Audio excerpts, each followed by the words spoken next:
Hello, everyone. Welcome to Module 5 in PA 460. And a little bit of a change this week as we are starting our group project. I can hear your groans from here. Don't worry. I've tried to make it easy for everyone. So first thing we're going to do is go to the overview. And this video will be right here as usual. And we will see we have the usual setup with reviewing part 1, which is associated with chapter 7, reviewing part 2, associated with chapter 8, and watching the videos and going through the material as well. And you have discussion 5, which is a TED Talk similar to the previous discussions, not last week, of course. And you have group project 1, problem statement worksheet, which I will go over with you a bit more in depth. And then your reading quiz. The group project is due also on Saturday by 11:45. So everything is due then with the exception of the discussion 5, the same pattern, Thursday night post, and then by Saturday comment to someone else. So if we go into the part 1, it's economic and budgetary policy. That's chapter 7. And first thing, of course, is read through the material in the text, the ebook. And then you will see the summary here. The 5 goals of economic policy, I would pay attention to that, especially to understand what that is for future exams. And you will see lots of different graphs here. Some of the graphs are a little bit old. This is a year old, so you'll see that the unemployment was through the roof. However, that was April 2020. It's not quite to that level now. It's gone down.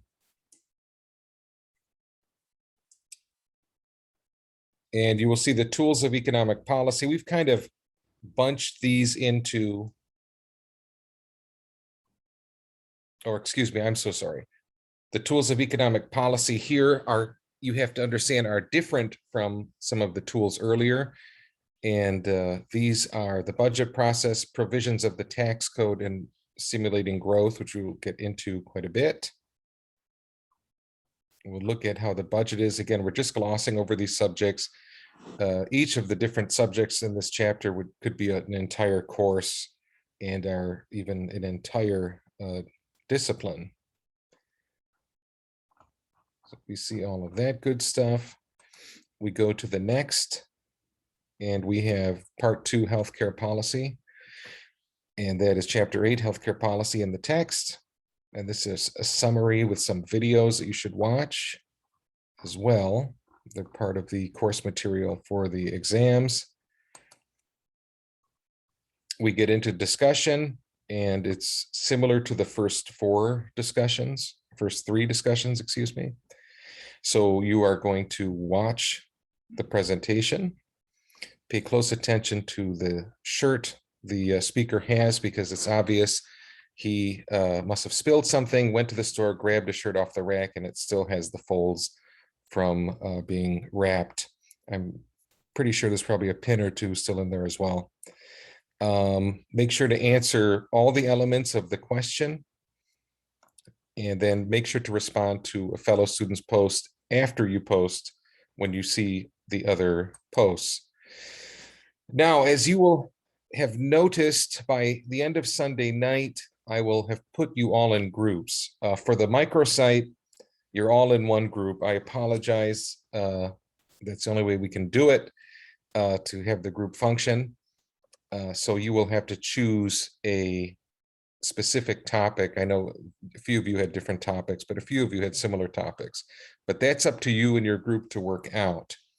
So to see what group you're in, you select people in Canvas, which is right here. And you will see project groups. This is the microsite website we're looking at today, so it's smaller. It's only 5 students there. Of course, the other course, we have almost 60. And you will see microsite group, who's in that group, all of the students. And then you click on the 3 buttons here, visit group homepage, and then you can have discussions, send files to share, drop the file in, all of that stuff. So let's go back. Bear with me here.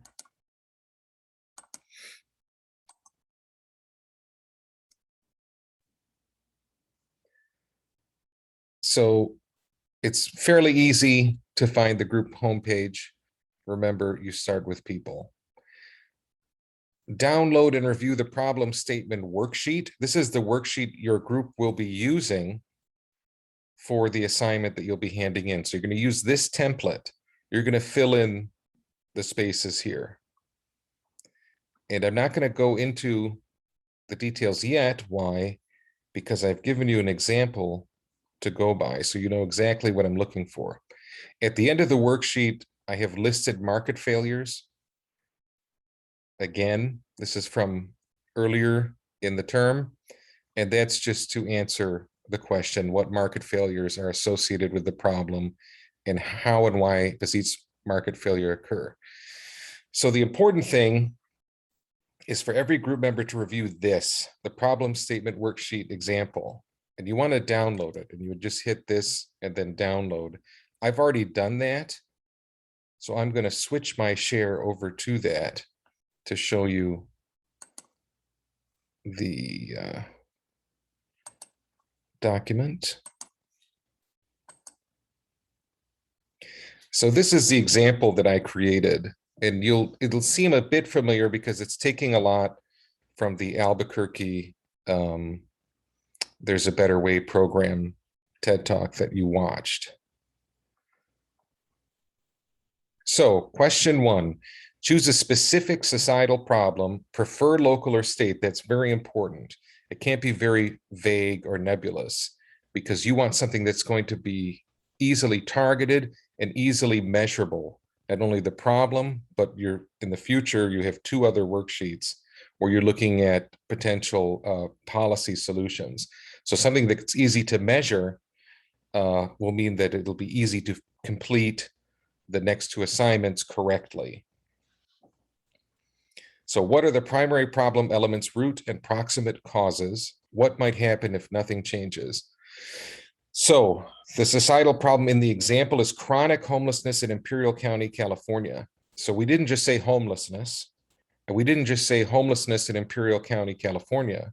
We said chronic homelessness in Imperial County, California, because that is more specific. Chronic means that these people are generally homeless for the long term, not the short term. So root causes, chronic health issues, mental or physical, substance abuse issues, chronic domestic violence issues, criminal past, chronic poverty, or a combination. Proximate causes, that's the root, loss of work or place to stay, lack of marketable skills, loss of home, lack of resources, lack of affordable housing. These are more proximate because usually the primary reason for chronic homelessness are these reasons here. These happen, and so these could be the immediate issue that led to the chronic homeless period, but often it's because of a chronic health issue, mental or physical, substance abuse, etc. So what may happen if nothing changes? The number of chronically homeless would increase, as would the negative externalities. So negative externalities are things that weren't planned or directly associated, but are indirect consequences. So vagrancy, arrests, health emergencies. Chronically homeless will not receive adequate services and further suffer from consequences of the situation, including sickness, addiction, arrest, alienation from family, death, etc. So question 2, who are the primary problem stakeholders? What is their primary motivation? What is the best outcome for each? And here I list at least 3 stakeholders with a maximum of 10. And you could create an infinite number. But for the purposes of this, let's look at 5 to 10 with at least 3. So stakeholder number 1, obviously, is the chronic homeless person in Imperial County. Their primary motivation is pursuit of resources, shelter, pursuit of shelter, freedom, liberty. They need help. They're looking for help, sustenance, survival. Stakeholder 2, families of chronic homeless persons in Imperial County, because the families are also affected. So their primary motivation is they want help for the family member in general. Again, we're speaking. And they want them to become productive members of society and be happy and successful. Stakeholder 3, Imperial County Health and Human Services Departments. Why? Because these are the primary government agency that's going to be dealing with the chronically homeless in Imperial County. So they want, primary motivation is to help as many residents obtain a healthy and sustainable living condition within the confines of the budget that's important and the resources available. And that's administrative capacity. Stakeholder 4, municipal police and fire departments in Imperial County. Why are they here? Because usually they're the ones who are called in situations involving chronically homeless. So they would like, what's their primary motivation? We have to think from each different perspective. They would like less need for emergency calls, incarceration of chronic homeless population. This takes a lot of resources and time, and has often people who are dealing with a situation who aren't mental health experts and didn't sign up for that work. The next, Imperial County Sheriff Department and Jail. This is where a lot of homeless end up for short periods. And obviously they would like less emergency calls and less incarceration of chronically homeless people. That's expensive. Imperial County residents, again, this is just a general thing. You don't have to get too specific. And they want a healthy, prosperous, and sustainable community for all residents. Generally, I think everyone would agree that's true for a community. Stakeholder 7, Imperial County business and real estate. So they're going to have a little bit different perspective. Let's say a downtown business or a business in an area with a lot of homeless. They want less loitering and vagrancy issues related to the chronic homeless population. Imperial County hospitals and clinics. They obviously want less emergency health situations related to chronically homeless population. And stakeholder 9, local, state, and national homeless advocacy programs.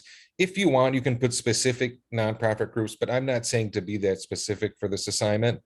So I just put them all in one group. So these are homeless advocacy programs, so your nonprofits, and they would like the chronically homeless to receive shelter as well as adequate mental, physical, and job skills training, et cetera, and to eventually be productive members of society or to be happy and safe. So question 3, what market failures are associated with the problem? How and why does each market failure occur? Don't just name the market failure, also explain why it applies. So in this case, inequitable market failure is one. And that's for-profit healthcare is not easily accessible to chronically homeless. Market-based housing system does not provide enough affordable housing. These are all many different failures we're seeing. Substance abuse treatment programs may require resources not available to chronically homeless. There's high unemployment rates. County does not have the administrative capacity to address the issue properly. And we see in California, that's a big one. Usually the resources necessary, it's very expensive and very multi-pronged approach. Many localities and counties don't have the resources to deal with that properly. Information failures. Chronically homeless are not aware of resources available or do not have access to those resources. Chronically homeless are not aware of their own mental or physical health issues. They lack the information, are not able, don't have the capacity to understand their situation. And family members may not be aware of what to do, services available, etc. Negative externalities is also this issue. We talked about first responders and the jail, etc. So these people have to address this issue. And that something they don't want. It's expensive, it's time consuming. Then you have businesses that don't want a large number of homeless around. They feel it scares off customers. Community reputation can be hurt. And ultimately, the chronically homeless themselves suffer from exposure to the elements, especially in Imperial County. due to lack of adequate shelter. So for these market failures, don't just Google market failures and use something that you get from Google, because there's many different ways to categorize market failures. Like everything in this course, I want you to use what I've provided just to keep it consistent. So here's the list. Like I said before, market failures, choose one of these. So that is that portion. I'll stop that share. And then you would submit it. You go into the group, your group homepage, you share the document, you assign what you want each person to do. This is after you choose your societal issue.